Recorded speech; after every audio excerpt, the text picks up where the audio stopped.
là, je fais un petit trailer action. Alors sur Fondation, saison 3, elle est diffusée bientôt sur Apple. Je suis vachement en retard parce que la diffusion, ouais, je suis ça doit être dans la semaine, enfin ces jours-ci.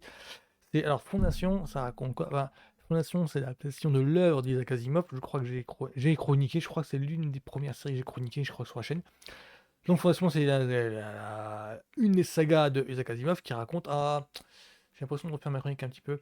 Qui raconte en fait dans un, dans un autre univers, parce que je crois même pas que ce soit un futur indéfini, dans un autre univers, c'est simplement que un homme fonde une science qui s'appelle la psychohistoire, et en fait, c'est une science basée sur les mathématiques. C'est sur des prévisions fondées sur les mathématiques. Et le mec arrive à prévoir la chute de l'Empire, en fait, de l'Empire intergalactique dans lequel les gens vivent, en fait. Enfin, c'est comme un petit peu une sorte de Nostradamus en fait, sauf que ses prédictions se basent sur la science et non pas sur des visions quelconques. Et donc l'Empire a ouï dire de ça, et un petit peu à l'instar de ce qui s'est passé avec Copernic, il me semble que c'est Copernic qui a essayé qui, dans une époque où l'obscurantisme régnait, c'est le premier scientifique qui a dû renier ces déclarations comme quoi la Terre était ronde, je crois. À l'époque, c'était le discours dominant était que la Terre était plate. Je crois que Copernic, c'est lui qui a dû se renier par rapport à ça. Enfin, il se passe la même chose avec lui, avec Harry Sheldon donc. Et en fait, le deal qui est trouvé avec les autorités de l'Empire, c'est alors on va t'exiler. Et en échange, tu vas bâtir en fait ta fondation. Tu vas bâtir ce que tu veux en fait tu vas pouvoir remplir ton projet de fondation. Et la fondation étant son effort pour créer une encyclopédie intergalactique, ben, pour pouvoir rebooter l'Empire au moment où celle-ci va chuter. Je crois que c'est ça. Enfin, ou pour éviter. En tout cas, pour éviter la chute. C'est ça l'intention de départ, le deal qui est trouvé avec l'Empire. Et en fait, de fil en aiguille, on découvre que c'est pas tout à fait ça. Le mec n'était pas totalement clair. Et l'Empire le découvre au fur et à mesure, et en fait, on voit ce qui est intéressant, c'est de voir la réaction de l'Empire par rapport aux révélations, par rapport aux clarifications des prisons de Sheldon, et aussi comment, au fur et à mesure du temps, parce que ça se passe sur plusieurs cycles en fait, comment le culte autour de la Fondation se crée, enfin, qu'est-ce qui se passe avec l'héritage spirituel de Sheldon, de Harry Sheldon. Donc c'est ça, il y a eu donc deux premières saisons. La première brouillonne, la deuxième un peu plus clean, je dirais, un petit peu franco, dans le sens où c'est bon, les auteurs en fait entrent dans le vif du sujet, et ça me plaisait bien. En fait, là, la ligne était plus claire. Donc là, la troisième saison, là, ouais, j'ai une petite attente, une petite hype, parce que je me suis intéressé, attaché au personnage et à l'univers en question aussi. Alors que oui, oui, je suis chaud, oui, en fait. Alors c'est pas génial, mais j'accroche la suite. Voyons, allez, let's go. Les premières images. Il y a Sur plusieurs Petit siècles, nous avons prévu la chute Voilà. de la galaxie. La Fondation fut créée pour sauver l'humanité. Mais il y avait une période charnière, un âge de ténèbres à C'est ce traverser. que je viens de dire.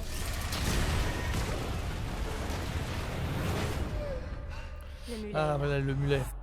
Notre temps est compté.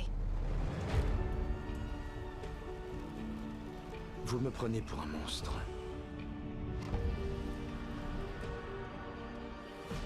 J'ai des talents particuliers.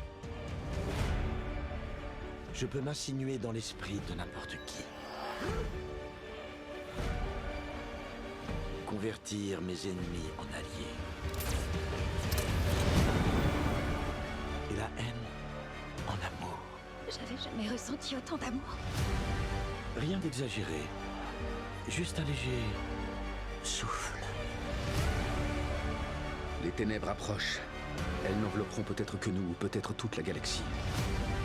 Tu dois affronter le mulet. Et c'est à moi de m'assurer que tu seras prête.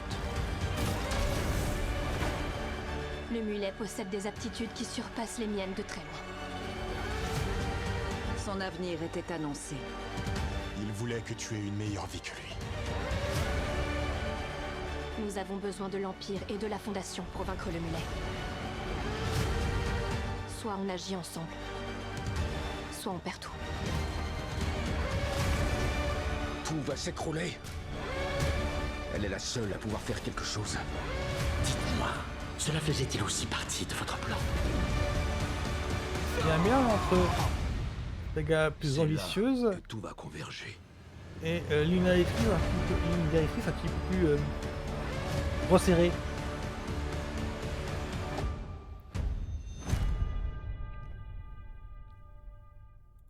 Ouais, je disais, il y a un mélange entre le visuel, une question de l'histoire essaye de prendre un peu plus d'ampleur. On voit là plusieurs planètes en action, il y a plusieurs lieux en action, il y a plusieurs personnages en fait maintenant en action. Le mulet par exemple, alors il est teasé dans la saison 2, on en entend parler. Dans les bouquins, ça prend carrément plus un bouquin ou deux, je dirais. Je crois pas qu'il de souvenir, je crois qu'il prend bien la place dans le troisième bouquin. Oui, il y a plusieurs, je crois qu'il y a 5-6 bouquins de Fondation Terre et Fondation et Empire. C'est pas dans l'ordre, hein, excusez-moi, mais je me mélange les pinceaux avec les titres. Et le mulet, c'est le personnage qui est censé être un. Alors, euh, les prévisions de Harry Sheldon, donc qui est le fondateur de la psychohistoire, c'est dans plusieurs siècles, l'Empire va chuter. Et la Fondation, c'est l'ultime en fait espoir pour l'Empire de comment dire de traverser la période sombre, la période sombre qui va succéder à la chute. Et donc la Fondation, c'est un petit peu le dernier espoir dans le sens où ça va permettre à l'Empire de survivre. Et le petit truc qui retord, c'est finalement, oui mais non, c'est un petit peu, c'est pas si évident que ça. Il y aura quand même un âge sombre, et la Fondation, c'est un petit peu l'effort pour retrécir, je crois. Enfin, il y a quelque chose comme ça, il y a un schmilblick dans ce genre-là. Parce que le Harry Sheldon, il est un petit peu. Enfin, quand il se présente dans la saison 1, dans les bouquins, il a un petit peu un côté vieux sage, la grande Alphe. Mais le problème, c'est que. Enfin, le problème, dans la série, l'acteur. Ah, je me souviens plus de son nom. Mais l'acteur que l'on voit là, il a un petit côté retors, quoi, manipulateur. On sait pas quels sont ses dessins réellement. Et donc, du coup, au fur et à mesure, on découvre que le mec est un petit peu. Il est pas totalement bienveillant. C'est ça qui fait l'intérêt en fait du personnage. Et le mulet, pour en revenir à lui, le mulet, c'est un personnage. C'est l'inconnu en fait dans sa prévision. C'est pour ça qu'il est tant inquiétant. C'est parce que c'est un personnage de télékinésiste, il me semble, que Ray Sheldon avoue ne pas avoir prévu dans ses calculs. Finalement, je ne sais pas qu'est-ce qui peut se passer après. Avant les différentes crises que l'humanité a dû traverser, je pouvais les prévoir. Parce que vous voyez, dans mes équations mathématiques, ouais, pouvais prévoir que tel ou tel mouvement euh, des hommes, dans leur généralité, ouais, je pouvais prévoir à quel moment ça allait se clasher, à quel moment ça allait être résolu. Ça, je pouvais prévoir. Mais par contre, qu'un individu qui a ce pouvoir-là, intervenir et être mis en avant, ça, non, je pouvais pas le. Ça, j'avoue que j'ai pas pu le concevoir. Et donc, c'est l'intérêt, en fait, de cette saga-là, c'est de voir, bah oui, mais comment les humains vont réagir face à ça. Va y avoir une crise, assurément. Alors du coup, qui va s'en sortir? Et le mulet là, enfin là, cette saison 3 là, l'intérêt du truc, c'est de voir une pièce supplémentaire à rajouter pour que. Alors, de mon point de vue, c'est là où c'est là où Fondation devrait prendre son réel essor. Parce que dans les bouquins, c'est ce qui se passe. Et dans toutes les séries de science-fiction, c'est comme ça que ça se passe. Il y a 2 saisons pour poser les bases et qu'Afiro se construit pour que les séries prennent vraiment leur essor. Ben, dans Fondation, c'est pareil. Pour moi, c'est la saison 3 où c'est bon, la mythologie est lancée. Offre inconnu dans toutes les séries de science-fiction, des mythologies qui ont lancé au bout de 2-3 saisons. Donc moi, en tout cas, c'est de la petite. Ça a l'air plus dark, plus obscur, plus. Euh,